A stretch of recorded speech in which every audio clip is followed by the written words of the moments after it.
Tervetuloa kaikille paljon tähän PFC Suomen vesistöselvityksen julkaisuvebinaariin. Mun nimeni on Tatu Liimatainen, mä oon PFC Suomen toiminnanjohtaja ja tässä tilaisuudessa meidän on tosiaan nyt tarkoitus esitellä meidän uusi vesistöselvitys. Eli kuten kaikki tiedetään, niin Suomihan on maa, missä on todella paljon metsiä ja Suomi on maa, missä on todella paljon vesistöjä ja nämä molemmat on suomalaisille ja suomalaiselle yhteiskunnalle hyvin tärkeitä. Suomi on myös maa, missä PFC-sertifiointia toteutetaan todella laajasti. Ja sen takia, jotta me päästään osallistumaan tähän keskusteluun myös meidän näkökulmasta, niin me on toteutettu Tapio-palvelut Oy:llä tällainen ulkopuolinen selvitys PEFC-sertifioinnin vesistövaatimuksista Suomessa. Ja tässä selvityksessä tarkastellaan erityisesti PEFC-sertifioinnin vesistöihin kohdentuvia vaatimuksia ja niiden vaikutuksia. Eli tosiaan tässä on tarkoituksena katsoa ja keskittyä siihen, että mikä on se PFC-sertifioinnin lainsäädännön päälle tuleva lisäisyys. Ja selvityksen toteutusta on rahoittanut Suomen metsäsäätiö, eli suuret kiitokset metsäsäätiölle tästä rahoituksesta, että ilman tätä niin ehkä tätä hanketta ei oltaisi toteutettu. Tilaisuuden kulusta ihan nopeasti sen verran, eli että mä tässä toivotan kaikki tervetulleeksi. Ja sen jälkeen sitten meiltä Hanna Antola esittelee PFC-sertifiointia, jonka jälkeen sitten meillä päästään tähän niin kuin pääpihviin, eli tähän meidän selvitykseen. Ja meillä on Tapiolta niin Tarja Anttila esittelemässä meille tämän työn ja sitten sen myöskin päälöydökset. Tämän jälkeen sitten on tarkoitus, niin katsotaan vähän kelloa, paljonko meillä on aikaa, mutta sen jälkeen on tarkoitus katsoa vähän kysymyksiä ja mahdollisia kommentteja. Ja tällaisena niin kuin teknisenä pyyntönä niin pyytäisin, että kaikki mahdolliset kommentit ja kysymykset niin toimitatte meille tuon chat-toiminnon kautta. Eli että täällä on kaikkien mikrofonit mykistetty, niin toivotaan, että saadaan sitä kautta nämä kaikki kommentit talteen. Ja katsotaan vähän kelloa tässä näin ja mikäli tekee ajasta tiukkaa, niin sitten palataan kaikille kysymyksiä ja kommentteja jättäneille niin mahdollisesti vähän myöhemmin. Ja tämän jälkeen sitten niin päätetään tilaisuus. Meillä on tässä sellainen tunnin verran varattu aikaa tälle tilaisuudelle, joten lämpimästi tervetuloa vielä kaikille. Ja mä voisin tässä näin päästä sitten meiltä Hanna Antolan kertomaan vähän pähkinänkuoressa PFC:stä ja PFC-sertifioinnista. Ole hyvä, Anna. Yes, kiitos paljon Tatu. Mä tästä laitan vielä jaon päälle hetkinen. Ja toivottavasti nyt näkyy teille kaikille esitys. Eli tervetuloa vielä munkin puolesta. Mä oon tosiaan Hanna Antola ja oon tässä PFC:llä kehittämisasiantuntijana ja mun työpöydällä on erityisesti nämä metsäsertifiointiin liittyvät asiat. Ja ennen kuin mennään ihan tähän päivän vesistöaiheisiin, niin ajateltiin tosiaan, että kerrotaan muutamalla sanalla vielä muistin virkistykselle, että mitä PFC-sertifiointi tarkoittaa. Elikkä aloitetaan ihan siitä, että mitä on sertifiointi. Elikkä sertifiointia käytetään työkaluna hyvin laajasti yhteiskunnassa ja sen kohteena voi olla esimerkiksi jokinlainen tuote, prosessi tai palvelu. Ja sertifiointi on useimmiten tämmöinen vapaaehtoinen menettely, jolla voidaan osoittaa, että sen sertifioinnin kohde täyttää sille asetetut vaatimukset. Ja sertifioinnissa ajatuksena on just se, että kuka tahansa ei voi sanoa, että tämä on sertifioitu, vaan nämä sertifioidut tuotteet tai palvelut tarkastaa tämmöinen ulkopuolinen taho, joka sitten katsoo, että ne täyttää ne sertifioinnin vaatimukset ja myöntää sitten sen sertifikaatin. Ja tätä sertifiointia voidaan joissain tilanteissa käyttää esimerkiksi lainsäädännön, erilaisten direktiivien tai EU-asetuksiin perustuvien vaatimusten toimeenpanossa. Ja mitä sitten taas on PFC-sertifiointi? Niin PFC on maailman laajin. Laittaisitko sä Tatu vielä sen mikrofonin? Se vähän kaikuu mun korvaan. Kiitos paljon. Ollaan tässä samassa tilassa. Niin PFC tosiaan on edistänyt ekologisesti, sosiaalisesti ja taloudellisesti kestävää metsätaloutta maailmanlaajuisesti ja Suomessa vuodesta 1999 lähtien.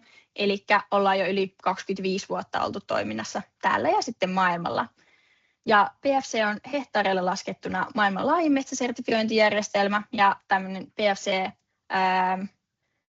on 57 eri maassa ja se kattaa maailmanlaajuisesti noin 300 miljoonaa hehtaaria metsää. Miten me ollaan sitten täällä Suomessa, niin kuten monille on ehkä tuttuakin jo, niin valtaosa Suomen talousmetsistä on PEFC-sertifioituja ja tällä tarkoitaan sellaista reilua 80% Suomen talousmetsistä ja hehtaareina se on noin semmoinen reilu 17 miljoonaa hehtaaria tällä hetkellä. Ja kuten kattavuudesta voidaan päätellä, niin PEFC:n piirissä toteutetaan Suomessa satoja-tuhansia toimenpiteitä vuosittain, eli se on käytössä ihan päivittäin monilla eri työmailla. Ja PEFC ei ole pelkästään sitten noita metsähehtaareja, vaan tosiaan PEFC:n piirissä on myös tämä alkuperän seurannan sertifiointi, jolla sitten voidaan todentaa näitä sertifioituja tuotteita. Ja Suomessa on myönnetty reilu 270 alkuperän seurannan COC-sertifikaattia, ja se kattaa noin suurin piirtein 650 tuotantolaitosta. Nämä on pääosin ihan suomalaisten yritysten suomalaisia tuotantolaitoksia, mutta osalla isoimmista yrityksistä on tuotantolaitoksia myös ihan globaalisti ympäri maailmaa. Ja tähän sertifioinnin piiriin ei kuulu pelkästään sitten nämä tällaiset isot tuotantolaitokset, vaan tosiaan sertifiointiin ilmoittautuu myöskin ne metsissä noita metsänhoidon palveluja tarjoavat yritykset ja yrittäjät. Ja tuohon noin 4000 sertifiointiin ilmoittautuneeseen organisaatioon kuuluu tällaisia suuria metsäpalveluja tarjoavia organisaatioita ja sitten ihan yksittäisiä metsureita ja muita metsänhoidopalveluja tarjoavia yrityksiä ja yrittäjiä. Eli tästä voidaan alusta tiivistää, että PEFC-metsäsertifiointi on tosiaan vapaaehtoinen ja markkinapohjainen työkalu kestävän metsätalouden edistämiselle. Vapaaehtoisuudella tarkoittaa sitä, että sertifiointi ei tosiaan ole kenenkään pakko kuulua, ja markkinapohjaisella tarkoittaa sitä, että PEFC:tä ei rahoita mikään tällainen julkinen taho tai valtio, vaan PEFC:n toiminnan rahoittaa nämä niin kuin sertifiointimaksut, mitkä sitten kerätään noilta sertifioidulta toimijoilta. Ja meillä on nyt tänään pääpuheenaiheena tuo ympyröity kestävän metsänhoidon standardi, mutta haluttiin vielä näyttää, että tosiaan se ei ole ihan kaikki, mitä täällä tehdään, vaan tuosta löytyy ylimmältä riviltä nämä kansalliset standardit, ja ympyröity on tosiaan tuo kestävän metsänhoidon standardi, ja sitten siitä seuraavana on tuo vaatimukset ryhmäsertifioinnin toteutukselle, eli sillä tarkoittaa sitä, että tällä hetkellä ainakin toistaiseksi yleisin tapa metsänomistajille sertifiointiin liittymiselle on tämmöinen alueellinen ryhmäsertifiointi, joka sitten noudattaa näitä ryhmäsertifioinnin vaatimuksia. Ja sitten tuosta yläriviltä löytyy myös tällaiset kansalliset standardit noille PEFC-metsäsertifiointia tekeville sertifiointiyrityksille ja sitten tuon metsien kestävän ja hoidon käytön PEFC-standardin asettamisen standardi. Ja sitten tuosta alariviltä löytyy tuollaiset vähän tuohon meidän alkuperän seurannan ketjuun liittyvät noi standardit, eli tässä vasemmalla puolella on toi COC, eli alkuperän seurannan standardi, ja oikealla puolella on noi PEFC-tavaramerkkien säännöt. Ja nämä on tuollaisia kansainvälisellä tasolla määriteltäviä standardeja, eli ne tulee tuollaisenaan käyttöön ihan kaikkialla maailmassa kaikille PEFC-sertifioiduille tahoille. Ja tänään kuitenkin tosiaan keskitytään tuohon ympyröityyn metsien kestävän ja hoidon ja käytön vaatimuksiin. Vielä vähän niin kuin havainnollistettuna, että mikä standardi niin kuin vaikuttaa missä kohtaa tätä ketjua. Eli PEFC-sertifiointi kattaa kuitenkin niin kuin koko ketjun metsästä sitten kuluttajalle, kun se tuote tulee käyttöön. Ja metsäsertifioinnissa, kuten tuosta äsken vähän jo puhuttiinkin, niin käytetään kestävän metsänhoidon standardia ja sitten ryhmäsertifioinnin standardia. Ja sitten kun ne puut lähtee sitten siellä metsästä kohti noita tuotantolaitoksia, niin siinä kohtaa otetaan käyttöön tuo alkuperän seurannan standardi. Ja sitten kun ne sertifioiduissa tuotantolaitoksissa tehdyt tuotteet lähtee sitten markkinoille kohti yrityksiä tai ihan kuluttajia, niin siinä kohtaa sitten käytetään PEFC-tavaramerkkien sääntöjä. Ja PEFC-tavaramerkki on varmasti monille jo tässä esityksenkin aikana ja muutenkin tuttu, mutta löytyy myös tuolta dian yläkulmasta. Ja sillä on tosiaan ihan omat säännöt, että miten tätä merkkiä sitten saa käyttää tuotteissa tai verkkosivuilla tai muualla. Ja sitten kun mennään kohti tätä tämän päivän aihetta, niin haluttiin vielä tässä muistutella näitä eri metsätalouden ekologisen kestävyyden työkaluja. Ja kuten yleisestikin, niin aina on pohjalla tuo laki, jota tietenkin meidän kaikkien tulee noudattaa, ja metsässä on erityisesti esimerkiksi tuo metsälaki, luonnonsuojelulaki ja vesilaki, joita tulee sitten noudattaa, ja sitten lain päälle voidaan tehdä esimerkiksi metsäsertifioinnissa näitä lisävaatimuksia. Ja Metsäsertifiointiin kuuluminen on tietenkin vapaaehtoista, kuten on jo todettu, mutta heille, ketkä ovat päättäneet metsäsertifiointiin liittyen, niin tietenkin metsäsertifioinnin vaatimusten noudattaminen on siinä tapauksessa pakollista, että siinä kohtaa ei enää voi valita, että haluaako niitä noudattaa vai ei. Ja sitten metsäsertifioinnin lisäksi on tietysti paljon kaikkia muita vapaaehtoisia keinoja. Monilla yrityksillä saattaa olla jotain omia toimijoiden ohjelmia, joita noudatetaan tietynlaisissa hakkuissa. Ja sitten myös metsäomistajat voi esimerkiksi haluta käyttää vaikka Tapion metsänhoidon suosituksia omien päätöstensä pohjana. Ja sitten tietenkin metsäomistajille voi olla monia muita omia ajatuksia, miten he haluavat sitten metsiään hoitaa. Mutta tosiaan tuolta lakitason noudattaminen on kaikille pakollista, sertifiointiin liittyminen on vapaaehtoista, mutta kun liittyy, niin sitten on pakollista ja sitten voi tietysti tehdä monia omia valintoja. Metsänhoidon standardi sisältää tosiaan yli 30 erilaista vaatimusta. Tänään meidän aiheena on ihan pieni osa vaan näistä vaatimuksista, mutta käytetään nyt ihan lyhyesti näitä muitakin vaatimuksia. Ja kuten äsken todettiin, niin lainsäädännön noudattaminen on aina kaiken lähtökohtana, mutta sitten sen lisäksi on näitä lainsäädännön vaatimuksia ylittäviä PFC-vaatimuksia, joiden mukaan sitten näissä sertifioiduissa metsissä tulee toimia. Ja PFC-vaatimuksen tarkoitus on pyrkiä tukemaan luonnon monimuotoisuutta talousmetsien hoidossa ja käytössä, huomioimaan arvokkaita elinympäristöjä, edellyttää reiluja työolosuhteita ja sekä sitten torjuu harmaata taloutta. Ja näitä ehkä silleen näkyvimpiä ja tutuimpia PFC-vaatimuksia on muun muassa vesistöjen suojakaistat, joista me ihan kohta kuullaan paljon lisää, ja sitten hakkuiden yhteydessä jätettävät säästöpuut ja sekapuustoisuuden lisääminen metsissä. Ja sitten on tosi paljon kaikennäköisiä muitakin osaamiseen vaikka ja koulutukseen liittyviä vaatimuksia, mitkä voi käydä tuolta standardista lukea, mutta niitä ei tänään käsitellä ihan niin paljon. Ja vähän näihin vaikutusasioihin, kun mennään pikkuhiljaa kohti tätä meidän vesistöselvitystä, niin me haluttiin tuoda tähän esille vielä ihan muutama muukin tämmöinen vaikutus, mitä PFC-sertifioinnilla on aikaisemmissa selvityksissä todettu olevan. PFC on tosiaan tämän reilun 25 vuoden aikana toteuttanut 3 vaikutusselvitystä tämän tänään julkaistun lisäksi. Ja näissä 2 selvityksissä on aikaisemmin tutkittu jo saavutettuja vaikutuksia, ja sitten yhdessä tuon edellisen standardipäivityksen yhteydessä on myöskin tutkittu vähän niin kuin tulevaisuuteen päin katsoen näitä vaikutuksia, mitä saadaan aikaan PFC-sertifioinnilla. Ja meidän edellinen vaikutusselvitys julkaistiin vuonna 2024 tuossa syksyllä, ja siinä se selvitys toi esille, että PFC-sertifioinnilla on ollut laaja positiivinen vaikutus kestävän metsätalouden edistämisessä, ja nämä vaikutukset on painottunut erityisesti tuohon ekologiseen ja sosiaalisen kestävyyden edistämiseen sekä sitten metsien monikäyttöön. Ja näitä positiivisia vaikutuksia on löydetty esimerkiksi siinä, että PFC-sertifiointi tukee työntekijäoikeuksia ja turvallisen työskentelyn edellytyksiä. Ja sitten PFC-sertifiointi on lisäksi edesauttanut metsäalan osaamisen ylläpitämistä ja parantamista sekä lainsäädännön toteutumista tuossa käytännön toiminnassa. Tosiaan lainsäädännöstä on puhuttu tänään jo vähän ennenkin, mutta tuossa sertifioinnin vaatimuksissa on aina tuotu esiin joitain tiettyjä metsien hoitoon ja käyttöön liittyviä lainsäädännön vaatimuksia, jotka sitten muistuu ja tulee useammin esille sit toimijoille, kun ne löytyy myös esimerkiksi PFC-standardista. Ja lainsäädännön lisänä olevat sitten nämä vaatimukset, PFC-vaatimukset säästö- ja lahopuista, soiden ja vesistöjen suojakaistoista, kulotuksista, luontokohteiden uhanalaisten lajien esiintyminen turvaamisesta myötä vaikuttaa kaikki uhanalaisten lajien esiintymien uhkatekijöiden pienenemiseen. Ja tuon meidän 24 vuonna julkaistun vaikutusselvityksen perusteella on todettu, että tämä uusin päivitys antaa hyvät lähtökohdat talousmetsien luonnonhoidon tason merkittäville parantamisille tulevina vuosina. Ja yksi tämmöinen esimerkki, mitä tuolla selvityksessä kävi ilmi, oli se, että PFC-sertifiointi on todennäköisesti ollut merkittävä tekijä Etelä-Suomen lahopuumäärän kaksinkertaistumisessa.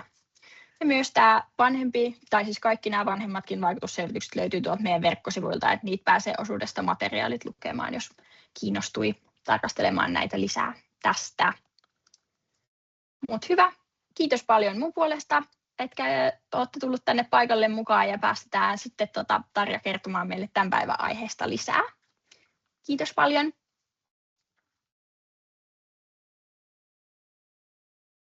Joo, kiitos Anna ja Tatu, ja mä laitan täältä esityksen jakoon, että jos sopii, niin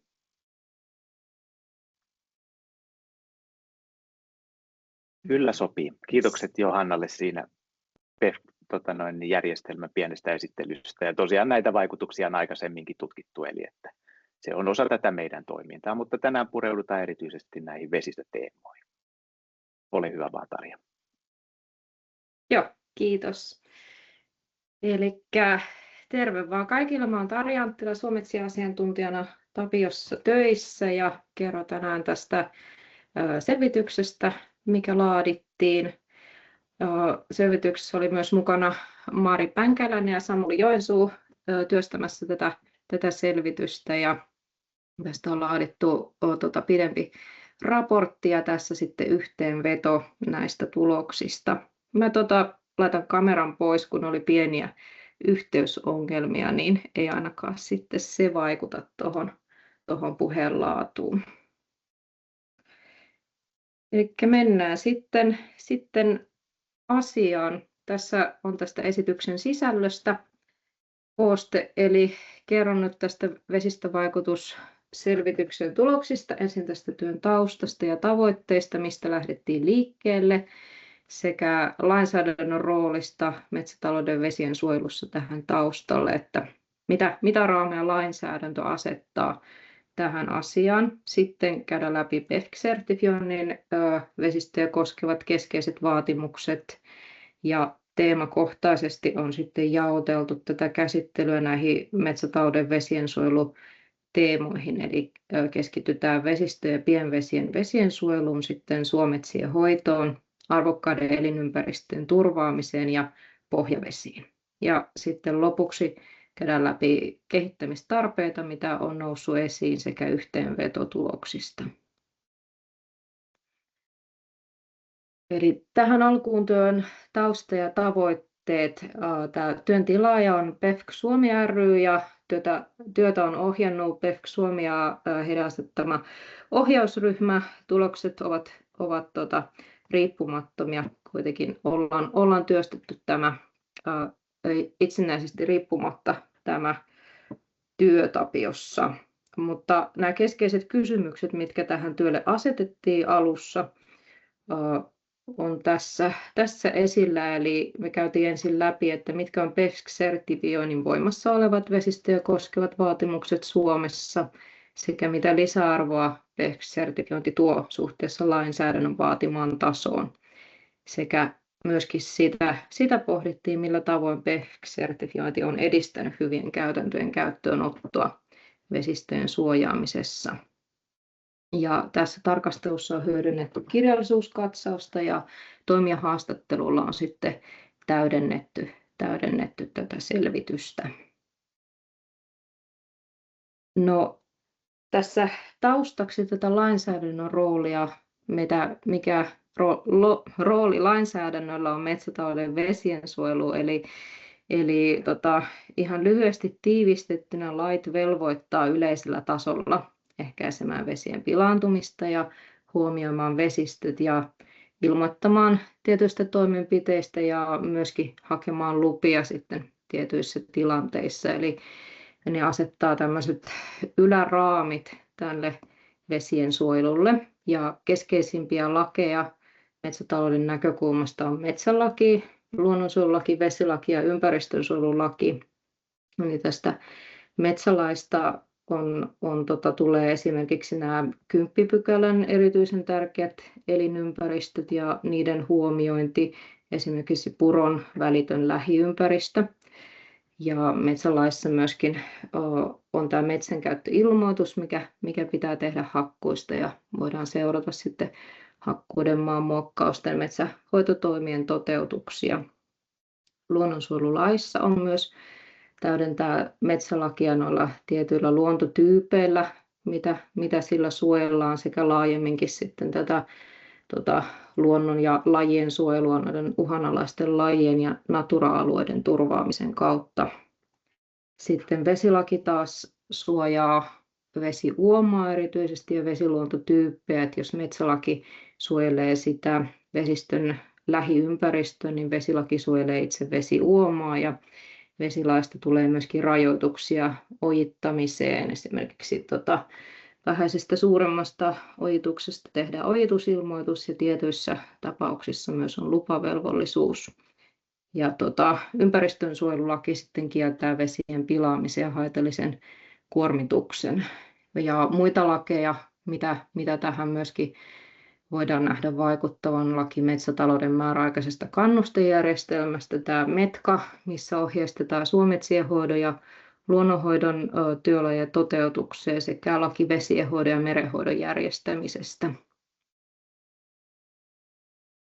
Ja näitä PEFC-sertifioinnin vesistöjä koskevia vaatimuksia käytiin läpi, eli tämä neljä taas keskeistä vaatimusta, jotka erityisesti vaikuttaa vesistöihin ja vesien tilaan tunnistettiin sieltä, eli tämä arvokkaiden elinympäristön ominaispiirteiden säilyttäminen.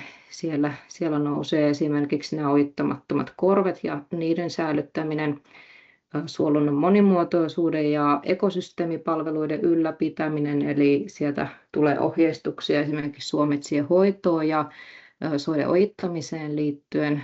Sitten vesistö- ja pienvesien läheisyydessä toimittaessa huolehditaan vesiensuojelusta ja luonnonhoidosta. Sieltä esimerkiksi suojakaistarajaukset tulee sekä sitten tämä pohjavesien laadun turvaaminen on sitten myöskin omana vaatimuksenaan. Ja toki sitten myös muutkin vaatimukset vaikuttaa välillisesti vesien tilaan. PEFC edellyttää työntekijöiden riittävän osaamisen varmistamista, eli tämä osaamisen tason varmistaminen sekä myöskin tämä laadun varmistaminen ja seuranta, mitä kautta sitten varmistetaan, että nämä toimenpiteet toteutuu.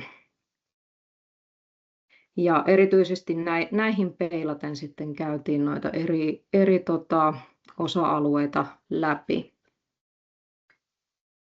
Ja tiiviisti myös perattiin, että mitä on nämä uusimpaan standardiin tulleet keskeiset muutokset edellisestä PEFC-standardista, eli tämä uusin standardi on tullut voimaan vuonna 2022, ja silloin on tähän vesistöihin, vesien tilaan vaikuttavia vaatimuksia on lisätty ja tiukennettu edellisestä standardista, ja noita keskeisiä muutoksia siellä on ollut esimerkiksi ojittamiseen liittyen uudisojittamista ja ojien kunnostamista koskien vaatimuksia on tiukennettu.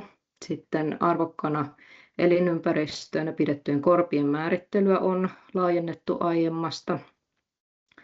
Sitten vesistöjen suojakaistan ja soiden vaihettumisvyöhykkeiden leveys on kasvanut aiemmasta. Sekä lisäksi on huomioitu aiempaa laajemmin luonnonhoitoa suojakaistoilla, esimerkiksi lehtipuuston jättämistä ja kaatuneiden runkojen jättämistä sinne uomaan. Myös tullut nämä suojakaistat peratuille ja suoristetuille purouomille sekä siellä on myös erityishuomiona nämä vaelluskalojen ja muun vesieliöstön huomioiminen siellä näissä suojakaistojen rajauksissa sekä sitten tierakentamisen yhteydessä uomien esteettömyydessä. Ja pohjavesialueiden osalta tiettyjä rajoituksia on ollut ulotettu koskemaan sitten näiden ykkösluokan alueiden lisäksi myös laajemmin sitten näitä E- ja kakkosluokiteltuja pohjavesialueita. Mutta mennään sitten näihin teemoittain käymään läpi näitä vaatimuksia sekä niiden lisäisyyttä lakiin. Eli tässä on ensin dialla koottu, että mitä nämä PEFC-vaatimukset näihin vesistöön ja pienvesien vesiensuojeluun on. Nämä suojakaistarajaukset uusimmassa standardissa on vesistöihin keskimäärin 10 metriä ja kaikkialla vähintään 5 metriä. Eli koskee kaikkia vesistöjä ja lähteitä. Näillä kaistoilla saa tehdä poimintahakkuita ja lehtipuustoa suositaan näissä jätettävissä puissa. Suojakaistalla on myös rajoitettu maanmuokkauksen, lannoituksen ja kantojen korjuun tekemistä sekä pensaskerroksen kasvillisuuden raivausta ja kemiallista torjuntaa. Ja pääsääntöisesti uomaan kaatuneita runkoja ei poisteta näitä suojakaistoilta. Sitten nämä peratut suoristetut purouomat on myös tässä mukana. Siellä on vähän kapeampi 5 metrin suojakaista voimassa ja kaistalta voi poistaa runkopuut. Poikkeuksena se, että jos tällaisessa uomassa on luontaisen lajiston lohikalakantaa, niin on sitten tämä leveämpi rajaus voimassa. Sitten standardissa on myös vaatimuksena, että uoman ylitykset toteutetaan niin, ettei uomaa merkittävästi muuteta ja ajourapainumia tulee välttää puun korjuussa. No, lakitasoon nähden sertifiointi edellyttää tässä selkeästi enemmän, eli laissa ei ole määritelty suojakaistan leveyttä vesistöihin. Tässä nyt ihan just voimaan tulleessa lakiuudistuksessa nykyään lintujen pesimäaikaisissa hakkuissa velvoitetaan säästämään ranta, metsä, se on noin 10 metriä suojakaista vesistöön, eli on nyt tullut tuommoinen metrimääräinenkin rajoitus, mutta se on voimassa ainoastaan osan vuodesta tuolloin lintujen pesintäaikaan. Mutta käytännössä PEFC tuo ton suojakaistan sitten jokien, järvien, merien varsiin ja sitten toki metsälain rajoitukset on voimassa sitten tällaisten erityisten tärkeiden elinympäristöjen rannoille ja siellä sitten mennään lain vaatimusten mukaan, jotka on sitten leveämmät suojavyöhykkeet siellä. Ja tämä perattujen purojen suojakaistarajaus on myös täysin lisäinen vaikutus PEFCistä, mikä tulee lakiin, sekä myöskin nämä lohikalakantojen huomiointi on sitten PEFCissä erityisesti mainittu ja nostettu esiin. Sitten suojakaistalla ei tule tehdä maanmuokkausta, mitä ei ole laissa myöskään kielletty. Ja kaikki luonnonhoidon toimet, mitä on määritelty, esimerkiksi se lehtipuuston jättäminen ja runkojen jättäminen uomaan ja pensaskerroksen säästäminen on lisäisiä lakitasoja ja vaikuttaa sitten sekä siihen pienvesielinympäristöön luonnontilaa että myöskin sitten vesien suojeluun. Ja vesien suojelua sitten laajennetaan myös erityiskohteiden ulkopuolella, eli tätä ajourapainumien välttämistä hakkuissa ja uomien ylitysten huolellinen toteutus tulee tämän PEFCin kautta. No, tätä vaikuttavuutta on aiemmassa Tapion selvityksessä vuodelta 2021 tutkittu ihan numeroina ja prosentteina, eli siinä arvioitiin, paljonko tuo 10 metrin suojakaista rajaus sitten lisää jäljelle jäävää puustoa, niin arvioitiin, että noin 1,2% Suomen metsäalasta sitten kattaa tämän suojakaista rajauksen, noin 1,7% kokonaispuustosta, eli jo valtakunnallisesti merkittävä taso, varsinkin jos vertaa, että sitten laki turvaa vaan niitä erityisen tärkeitä elinympäristöjä ja niiden rantoja. Ja luontolaadun arvioinneissa keskimääräinen suojakaistan leveys on ollut 13 metriä, mitä on näitä Suomen metsäkeskuksen toteuttamia luontolaadun arviointeja. Jonkin verran siellä puutteita esiintyy edelleen ja myöskin näissä hakkuiden toteutuksissa on näitä yleisimpiä syitä poikkeamille sitten ollut nämä suojakaistan leveyden liittyvät poikkeamat tai jätettävään puustoon sekä urapainumat. Eli on myös vielä kehitettävääkin siinä vaatimusten toteuttamisessa. Ja toisaalta sitten jos miettii ihan vesien suojelullisesti sitä näkökulmaa, niin toki leveämmät suojakaistat tois vielä enemmän siihen kuormituksen vähentämiseen, eli on tutkittu, että vähintään 15 metrin kaista toisi tehokkaimpia kuormituksen vähentämiseen, sitten taas ekologisesta näkökulmasta 30 metriä leveät suojavyöhykkeet on sitten vaikuttavampia siihen elinympäristöjen säästymiseen. Ja toisaalta kun nyt on uutena tullut nämä perattujen suoristettujen uomien suojakaistat. On tärkeää, että ne osataan tunnistaa siellä maastossa ja osataan jättää ne suojakaistat sit niille tarvittaville uomille. Eli tähän varmastikin tarvitaan koulutusta vielä lisää. Sitten erityisesti voisi mainita sen, että suojakaistoissakin voisi jatkossa miettiä, että voisiko vaihtelevan levyisillä vyöhykkeillä saada sit kompromissia aikaa, että saisi turvattua herkimpiä kosteita, erosioherkkiä ranta-alueita sitten ja rajata paikoin leveämpiä vyöhykkeitä.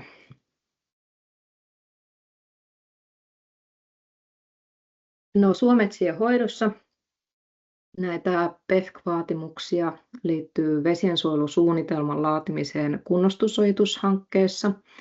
Siihen tulee sisältyä nämä vaikutukset pinta- ja pohjavesien tasoon, arvokkaiden elinympäristöjen huomioimisesta, maaperän syöpymisvaarasta, kaltevuusoloista sekä miten vesi johdetaan pois ojitusalueelta ja vesiensuojelutoimenpiteet mitoituksineen. Maamuokkausta ei saa tehdä suojakaistolla ja vaihettumisvyöhykkeillä ja uudessa standardissa on myös mainittu, että toimijoiden käytössä tulee olla ajantasaiset, uusimpaan tietoon pohjautuvat ohjeistukset suometsien erilaisille kohteille soveltuvista maamuokkaus-, ojitus- ja hakkuumenetelmistä. Ja vähäisestä suuremmasta ojitusmätästyshankkeesta on tehtävä vesilain mukainen ilmoitus. Sitten näitä soiden ojituksiin liittyviä rajoituksia, eli luonnontilaisia tai luonnontilaisen kaltaisia soita ei uudisojiteta ja vähätuottoiset ojitetut suot jätetään ennallistumaan. Sitten myös tähän suometsien hoitoon liittyen nämä avosoiden vaihettumisvyöhykkeet on vähintään 10 metriä, eli tuo vyöhyke on laajentunut siitä aiemmasta standardista. Poimintahakkuut on siellä sallittuja. Ja erikseen on myös mainittu, että vesien palautus suolle on mahdollista vaihettumisvyöhykkeeltä.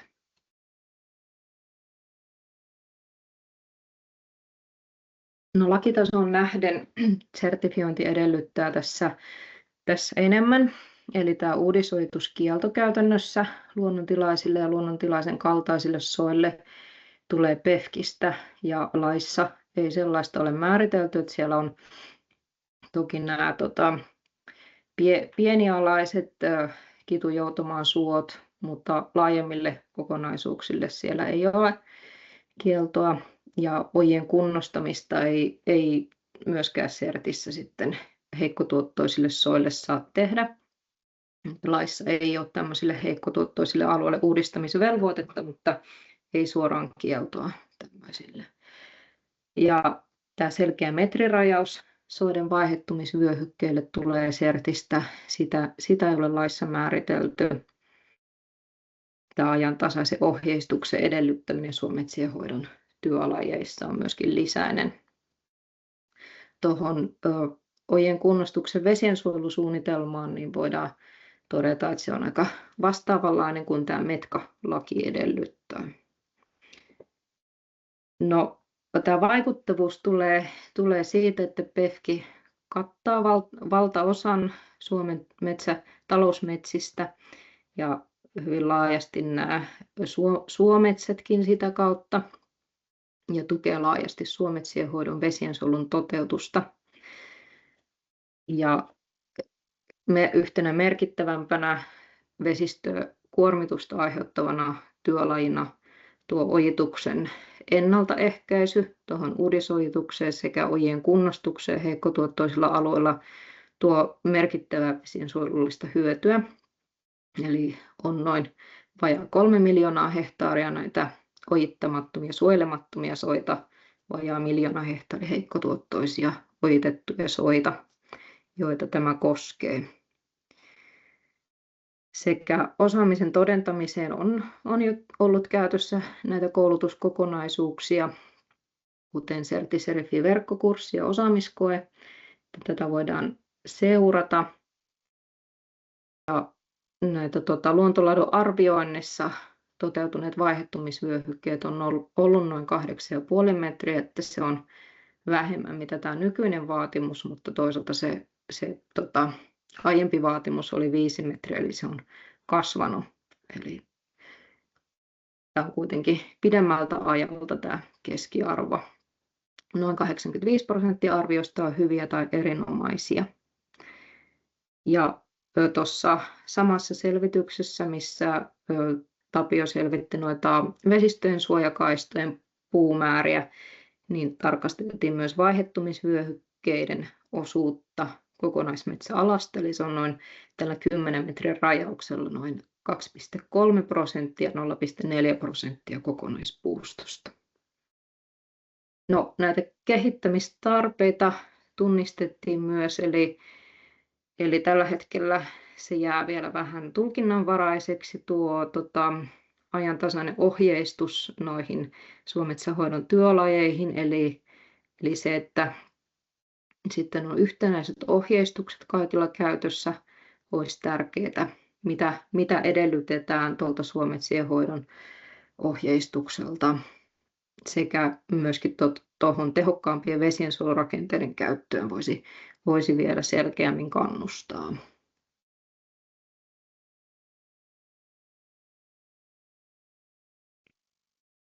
No, mennään sitten näihin arvokkaiden elinympäristöjen turvaamiseen. Eli PEFCissä velvoitetaan suunnittelemaan metsänhoidon toimenpiteitä käytännössä näiden lakien edellytysten mukaan, niin että nämä metsälain, luonnonsuojelulain ja vesilain mukaiset elinympäristöt ja luontotyypit huomioidaan. Sitten on muutamia siihen erikseen mainittuja arvokkaita elinympäristöjä, joista tämmöisiä vesiin ja soihin liittyviä ovat ojittamattomat korvet ja ojittamattomat lettorämeet ja ruohoiset sararämeet sekä luonnontilaiset tulvametsät ja metsäluhdat. Tässä on vaatimuksena, että korven puusto on luonnontilaista tai luonnontilaisen kaltaista, eri-ikäisrakenteista tai runsaslahopuustoista. Näillä kohteilla ojitus on kielletty kokonaan ja korvissa, tulvametsissä ja metsäluhdissa kuitenkin kasvatushakkuut on sallittuja. Ja pinta-alarajoite on sitten näille alueille, eli jos alueiden pinta-ala on yli 5% kiinteistön pinta-alasta, niin siellä ei ole toimenpiderajoituksia. Ja lakitasoon nähden tämä sertifiointi edellyttää enemmän, eli laajentaa suojelua kattaen kaikki ojittamattomat korvet, ja osa niistä on suojeltu jo pitkälti metsä- ja luonnonsuojelulaissa, mutta kattaa kuitenkin sitten kaikki korvet käytännössä sekä nämä muut mainitut elinympäristöt. Toisaalta myös tässä juuri voimaan tulleessa lain uudistuksessa on kielletty lintujen pesimäaikaan hakkuut korvissa ja rehevillä lehtipuuvaltaisilla turvemailla, mutta taas vain osan vuodesta. No, tämä vaikuttavuus vesiensuojeluun tulee siitä, että pienvesien ja soiden arvokkaat elinympäristön on herkkiä metsätalouden toimenpiteille, ja toimenpiteiden rajoittamisella vähennetään tätä syntyvää kuormitusta. Ja myöskin nämä PEFC-standardin lisäiset toimet lisää tätä arvokkaiden elinympäristöjen turvattavaa pinta-alaa, vaikkakin tämä vaatimus sallii nuo kasvatushakkuut, eli kuitenkin verrattuna vaikkapa metsälain rajoituksiin, missä 10 kohtailla on vain nämä poimintahakkuut sallittuja, niin on kuitenkin vähän voimakkaammat hakkuut sallittuja näillä kohteilla. No, kehittämistarpeita, joita tunnistettiin, on osaamisen varmistaminen, eli näiden kohteiden oikea tunnistaminen ja rajaaminen hakkuissa. Ja kulkureittien suunnittelussa on keskeistä toteutumiselle, että jos kohde ei ole jo valmiiksi merkitty luontokohde, metsälakikohde, niin se vaatii usein sitten maastokäyntiä ja huolellista tunnistamista siellä maastossa, että se osataan ottaa huomioon. Eli sitä kautta on tärkeää, että se suunnittelu tehdään huolellisesti ja pystytään arvioimaan, missä tämmöisiä kohteita voi olla.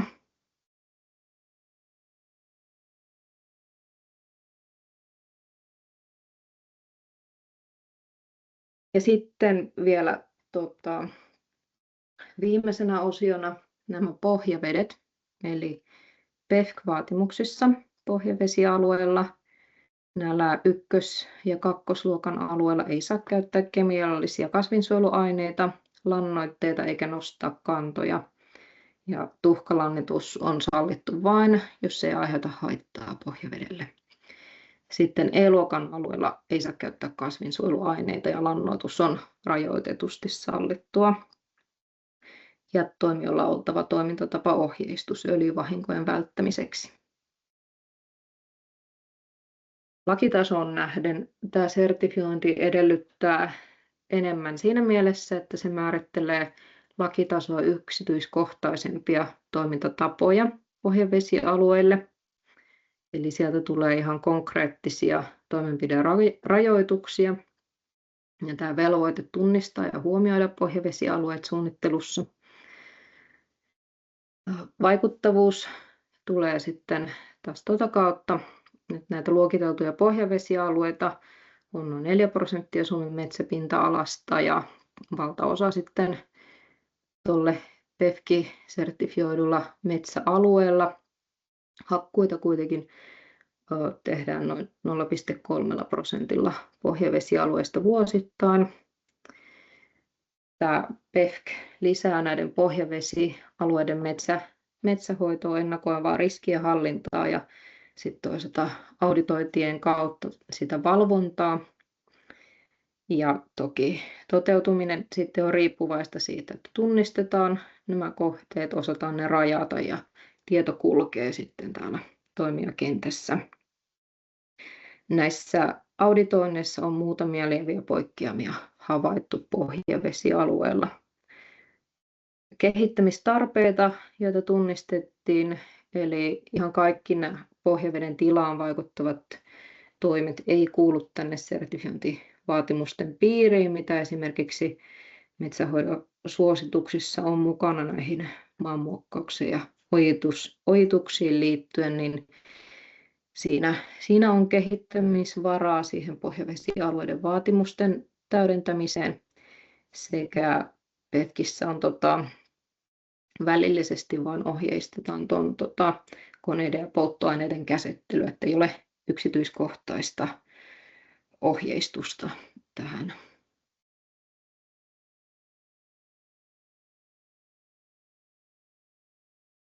Ja kehittämiskohteita päästään jo tähän loppuun tässä vaiheessa.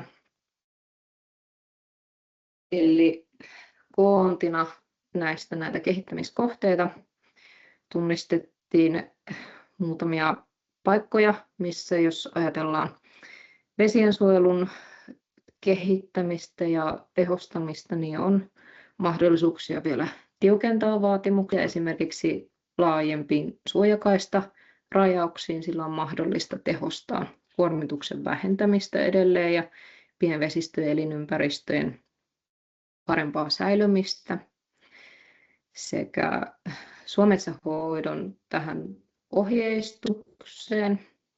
Sitä on mahdollista tarkentaa, että voitaisiin yhtenäistää toimintatapoja tässä osa-alueessa sekä vaatimusten ulottumista myös maanmuokkaus- ja ojituskäytäntöihin.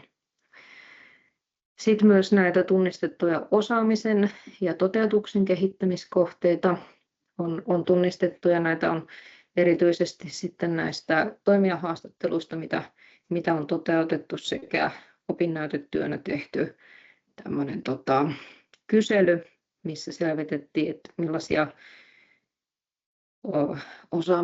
osaamisen kehittämistarpeita toimijakentällä on, niin erityisesti nämä perattujen suoristettujen purovuomien tunnistaminen, eroosioriskin arviointi ja vesien suojelurakenteen valinta ja toteutus sekä puunkorjuurapainumien välttäminen on semmoisia ihan niin kuin konkreettisia asioita, missä osaamista voi vielä kehittää erityisesti. Sitten nämä sertifiointijärjestelmät ja vesiensuojelun käytännöt voisi olla vahvemmin vielä mukana metsäalan opinnoissa, että se nousi näissä haastatteluissa esiin, että jos nämä vahvemmin opinnoissa mukana, niin sitten heti työelämässä ollaan paremmin kartalla näistä vaatimuksista sekä yhtenäisten koulutuskäytäntöjen ja osaamisen todentamisen kehittämistä vielä näihin vaatimuksiin liittyen.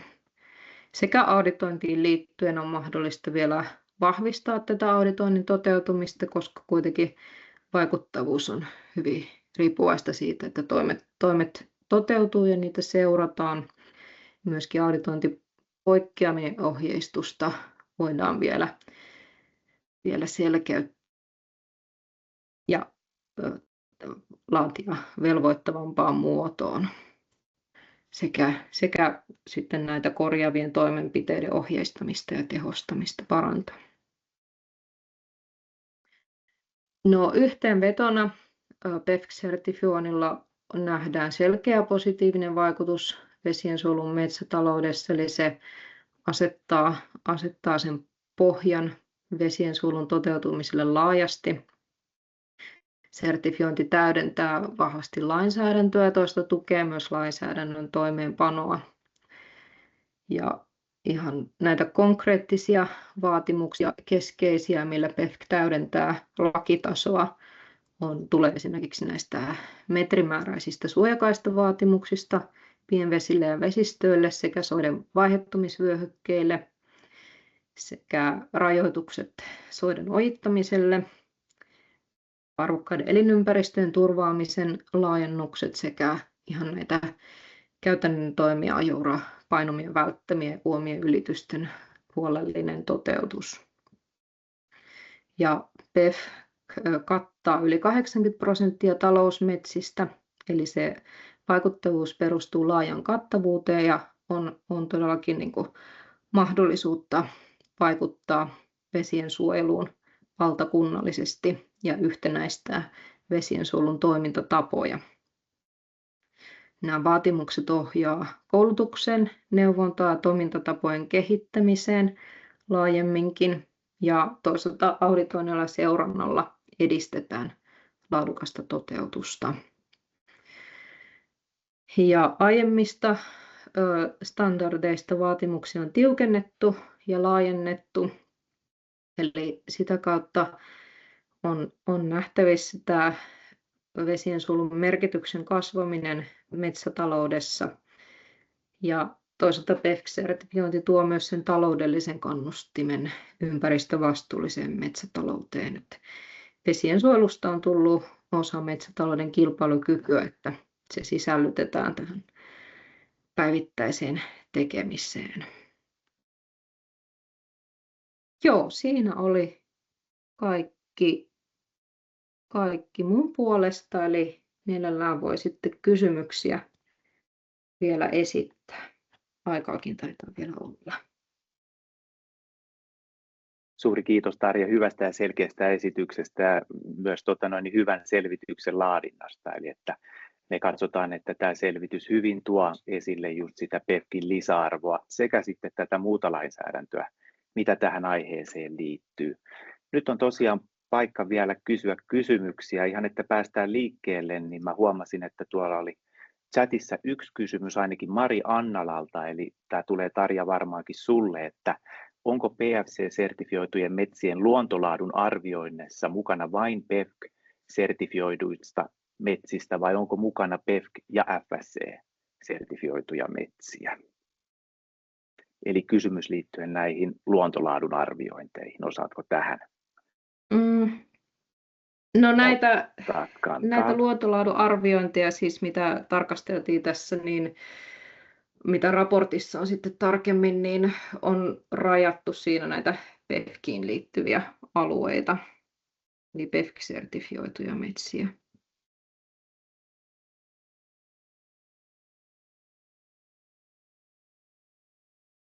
toivottavasti tämä Marille. Jos se vastasi, Marille joo, eli vaikkapa niin, siinä oli tarkasteltu näitä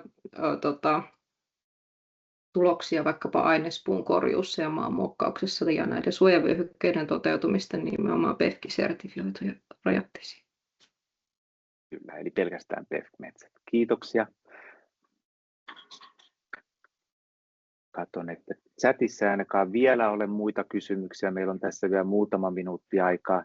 Ehkä mä voisin itse kysyä sitten niin kuin tällaisen vähän ehkä yleisemmänkin kysymyksen. Ollaan toki seurattu tätä selvityksen laadintaa tässä, mutta ehkä Tarjalta, että nyt kun olette arvioinut näitä vesistöön liittyviä lakeja Suomessa ja sitten tätä vapaaehtoista PEFC-sertifiointia, niin millä, osaatko sanoa niin kuin ehkä tällainen myös mielipidekysymys, että millä tolalla niin kuin arvioitte asioiden olevan Suomessa, eli että meillä on kuitenkin aika paljon lainsäädäntöä ja sitten käytetään myös näitä vapaaehtoisia järjestelmiä, niin minkälainen kuva teille tuli tässä työtä laatiessa, että mikä on tilanne, ja jos uskallat, niin saa verrata myös muihin maihin, jos mahdollista, mutta että minkälainen kuva tuli, että millä tasolla on tämä lainsäädäntö ja vapaaehtoiset keinot Suomessa? Joo, no siis tuntuu kyllä, että on hyvin kattavasti niin kuin nämä perusvesiensuojelutaso mukana tuossa lainsäädännössä sekä PEFC-sertifioinnissa, mutta tosiaan näitä niin kuin on myös jotain keskeisiä asioita, missä on mahdollista vielä parantaa ja kehittää, vaikkapa ehkä niin kuin, mitä itse nostaisin, kaistat on semmoinen yksi, mitä on mahdollisuutta vielä laajentaa ja tarkastella ihan niin kuin tutkimuksiin perustuen sitä, että onko siinä mahdollista tehdä jaottelua esimerkiksi vaikkapa näihin vaihtelevan levyisiin suojakaistoihin, että pystytään erityiskohteita sit tunnistamaan vielä paremmin. Ja toki tämä toteutuminenkin vaikuttaa olevan koko ajan menossa parempaan suuntaan. Esimerkiksi ojien kunnostustahan hyvin paljon vähemmän nykyään tehdään mitä ennen, ja myöskin tätä siirtymistä näihin tehokkaampiin vesiensuojelurakenteisiin on kyllä, ja ihan niin kuin koko ajatusmaailman muuttuminen ylipäänsä, miten tärkeässä roolissa vesiensuojelu on nykyään, niin se siirtyminen tämmöiseen valuma-alue suunnittelun näkökulmaan näkyy kyllä laajemminkin toimijakentässä ja isoilla toimijoilla. Kiitokset tästä juuri näin, ja samalla kun raportti tuo hyvin esille näitä lainsäädännön sisältöjä ja PEFCin lisäisyyttä siihen, niin meidän mielestä myös on hyvä ja mielenkiintoinen, että siinä on näitä tällaisia kehittämiskohteitakin sitten identifioitu, ja niistä varmaan sitten keskustelu jatkuu tässä vielä sitten tulevina vuosina. Mä katson tässä vaiheessa, että meillä ainakaan näytä olevan chatissa enempää kysymyksiä. Aikakin alkaa olla pikkuhiljaa täynnä, joten varmaan voidaan pikkuhiljaa lähteä liikkumaan kohti tilaisuuden loppua. Eli suuret kiitokset kaikille osallistumisesta tähän webinaariin, että kivasti ihmisiä on ollut siellä linjoilla. Ja Hanna on tuohon laittanutkin meille jo tuonne chattiin tämän linkin tähän kyseiseen selvitykseen, eli pääsette sitä kautta siihen tutustumaan. Tai sitten jos haluatte myöhemmin myös mennä tuonne meidän pef.fi-sivuille, niin se löytyy tuolta materiaalit-kohdasta sieltä. Ja tallenne toimitetaan sitten kaikille webinaariin ilmoittautuneille tässä sitten lähiaikoina, ja kannustetaan tässä sitten myös Hanna ja toimiston puolesta ja ehkä Tapionkin puolesta, niin että mikäli teillä herää sitten kysymyksiä myös tilaisuuden jälkeen, niin olettehan sitten vaan matalalla kynnyksellä meihin päin yhteydessä, niin selvitetään mielellään kysymyksiä, mitä nousee esille, ja kerrotaan sitten lisää myös PFC:n toiminnasta, eli meihin saa sitten olla matalalla kynnyksellä yhteydessä. Mutta meidän puolesta niin suuret kiitokset tosiaan kaikille, jotka olette tullut webinaariin, ja toivotetaan tässä vaiheessa kaikille oikein mukavaa päivänjatkoa, että tämä webinaari on päättynyt. Kiitos kaikille. Kiitos myös mun puolesta. Kiitos.